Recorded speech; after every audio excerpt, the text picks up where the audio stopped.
तो as we promised कि football में ये बीता हुआ हफ्ता होगा बहुत इंटरेस्टिंग और हैपनिंग, और ऐसा हुआ भी। और यहीं से आते हैं हमारे बहुत सारे क्वेश्चंस, और इन्हीं सब क्वेश्चंस का आंसर देंगे हमें Ish Khera here only on match की बात फुटबॉल एडिशन पर।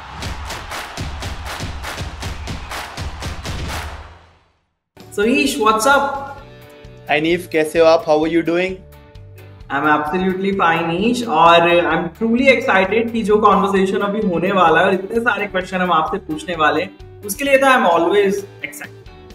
Yeah, and even I am excited to do this episode because a lot of good things are coming my team's way. Exactly, उस पर भी आएंगे ईश, वो बहुत important aspect है इस conversation का। बट ईश, सबसे पहले हमारा रिचुअल है मैच की बात पर बड़े भैया को हम भूल नहीं सकते, तो उन्हीं के साथ शुरुआत करते हैं। क्रिस्टियानो रोनाल्डो की लीडरशिप में अल नसर को लीग लीडर अल इत्तिहाद के अगेंस्ट 3-2 की हार का सामना करना पड़ा। अब ऐसा लग रहा है कि अल इत्तिहाद ये टाइटल जीत जाएंगे। Your take on this?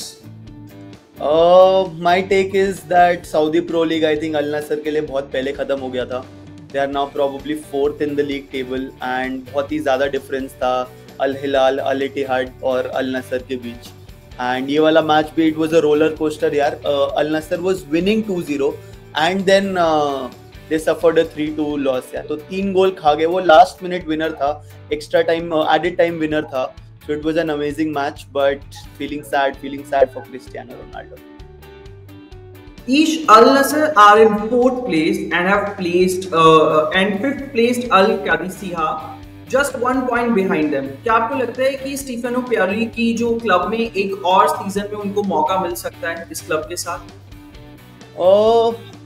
I think he's a good manager यार. He has managed a few top teams in the world. AC Milan manage किया, Inter Milan manage किया है, तो एक्सपीरियंस की कमी नहीं है। Maybe if he gets a few reinforcements, जैसे अभी केविन डे ब्रुयना की इतनी उभरती हुई न्यूज आ रही है that he can come to Al Nassr, तो if he gets 1 or 2 good players in the midfield, I think he can do wonders. Even ये भी लग रहा है कि this club might also shuffle their foreign contingent this summer. अगर आप अल Nassr के इंचार्ज होते तो which foreign stars you would sell?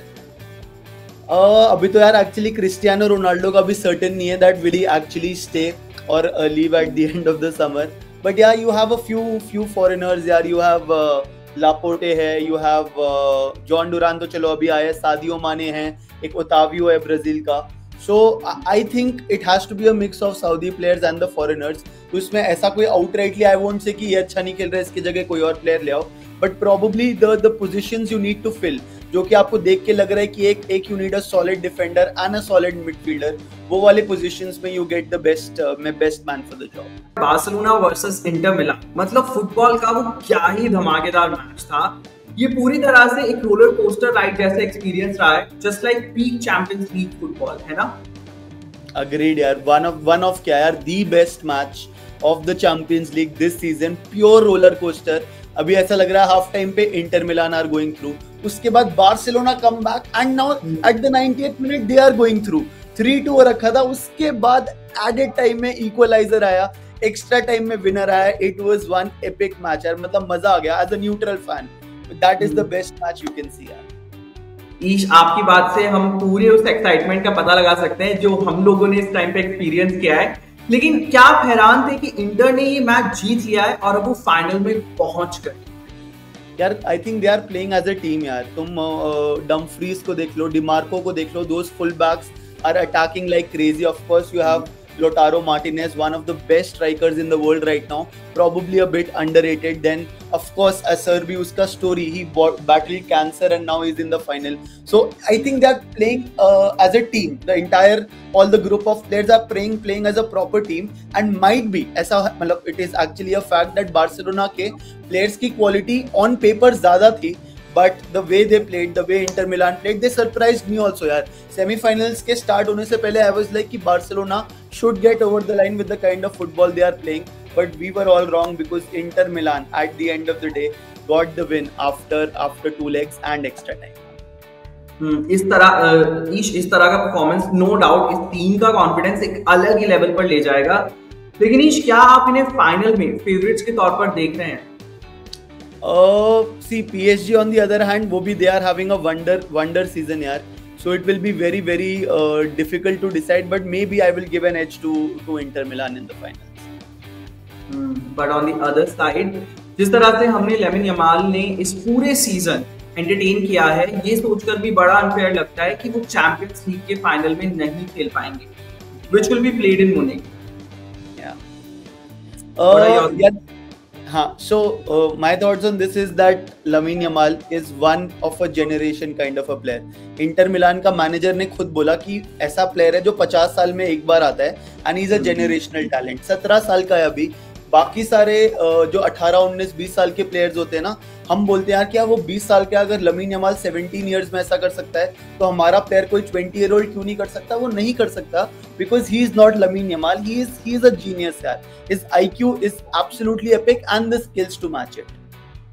Lamin Yamal अलग ही कैटेगरी है, एक अलग ही प्लेयर है, बट नो डाउट उन्हें फ्यूचर में ऐसे कई मौके मिलेंगे. लेकिन आपको क्या लगता है उस हार के बाद वो कितने डिसअपॉइंट होंगे? यार डिसअपॉइंटेड तो होगा because he played really well and I think मतलब यार फुटबॉल में at the end of the day winning and losing is a part of life.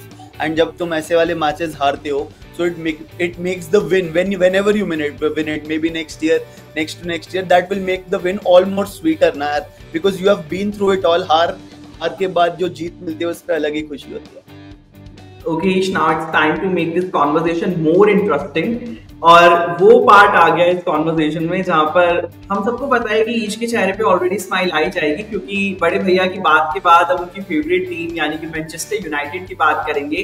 तो ईश, मैनचेस्टर यूनाइटेड ने सेमीफाइनल के दूसरे लेग में बिलबाओ को कन्विंसिंगली हरा दिया और इसके साथ ही वो ऑल इंग्लिश यूरोपा लीग के फाइनल में अपनी जगह बना पाए, जहां वो टाइटल के लिए लड़ेंगे टॉटनहम से. लेकिन इन दोनों टीम्स के लिए लीग कैंपेन उतना अच्छा नहीं रहा, बट वो इस फाइनल को जीतकर चैंपियंस लीग के लिए क्वालिफाई कर सकते हैं. Considering how they also have key players returning from injury, would this return to be out to be a cracker? अगर आपको इन दोनों में से किसी एक को विनर चुनना हो तो आप किसे चुनेंगे? No doubt यार Manchester United, and it is so funny यार 15th place side in the Premier League right now will face the 16th place side in the Premier League to win the Europa League title. ऐसा पहले कभी नहीं हुआ and मतलब अनॉर्मली कह लो इसको जो भी कह लो, but I was so happy यार. My team won it and 7-1 on aggregate यार, और वो भी Athletic Bilbao. Athletic Bilbao was a team who is 4th in the La Liga table और हम 15th है Premier League table में भाई. तो starting of the leg जो 2 leg का semi-final था, मेरे को तो बहुत डर लग रहा था यार. And I was like यार we just need to find a way, believe in Ruben Amorim, and we did, and he got us through the line. थोड़ा सा bit of luck in the first half, but second leg में हमने full on तबाही मचा दी. Although there were a few scary moments यार, first 70 minutes बहुत scary थे, but then the substitutions came in, took over and got us the win. बिल्कुल, La Liga table में जितना डिफरेंस है दोनों के नंबर्स के बीच में, बट इस मैच में मैनचेस्टर यूनाइटेड ने अपना दमखम दिखाया और वो जीत गए. But on the other side, PSG knocked Arsenal out of the other semi-final. Isn't this amazing how this team has transformed since the exit of Mbappe? I know यार, Mbappe मेरे को लग रहा है अनलकी चार्म होगा उसका. Mbappe left PSG, went to Real Madrid, and now Real Madrid are out and PSG are in the Champions League finals यार. So that's an irony. But again यार, this team is also playing very strongly, and at that highest level you have your players who have to perform at the end of the day भाई. Vitinha, Shaun Neves, Fabian Ruiz की जो midfield है ना भाई, that in itself is absolutely crazy. और उसके ऊपर से हाकिमी और न्यूनो मेंडेज है भाई. So again, this team is also very strong, and वही 19-20 का ही फर्क होगा. जैसे यूरोपा लीग फाइनल में होगा वैसे ही चैंपियंस लीग फाइनल में 19-20 का फर्क होगा. And I just cannot wait यार. We all cannot wait for this encounter.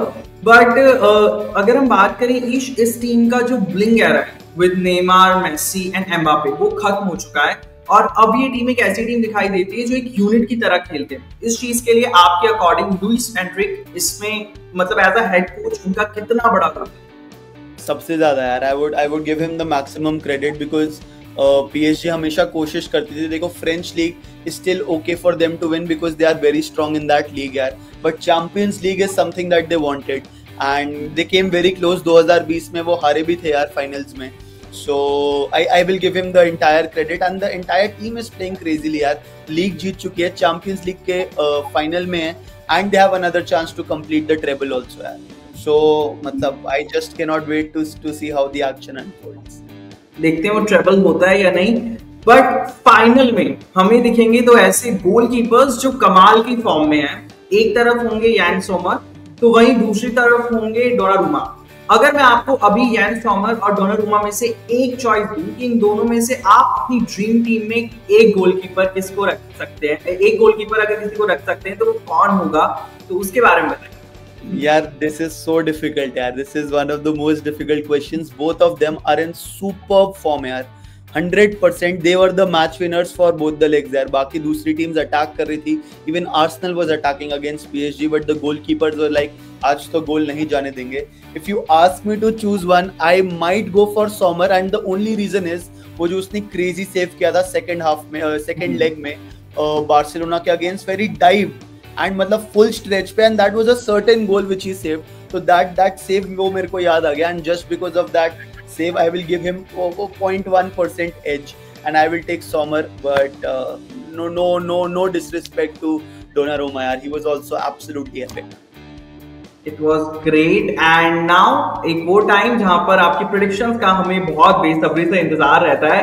तो फाइनली आपकी प्रेडिक्शंस क्या है पीएसजी और इंटर के बीच होने वाले इस फाइनल से? Does your heart and brain signal the same winner? Excited to know about your predictions. यार brain तो doesn't know. Honestly, it is such a difficult match. Both the teams at the top, at the highest level.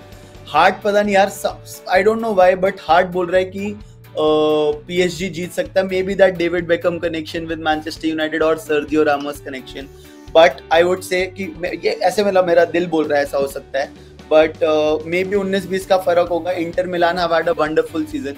They can also win it यार. So again, like मैंने बोला, मेरा prediction भी confused है. कोई भी जीत सकता है. कोई भी जीत सकता है और ऐसा ही फाइनल हम देखना चाहते हैं.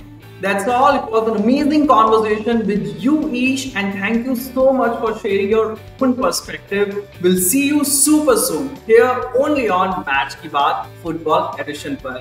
Yes, Neil, thank you so much. It was a wonderful episode and thank you for having me.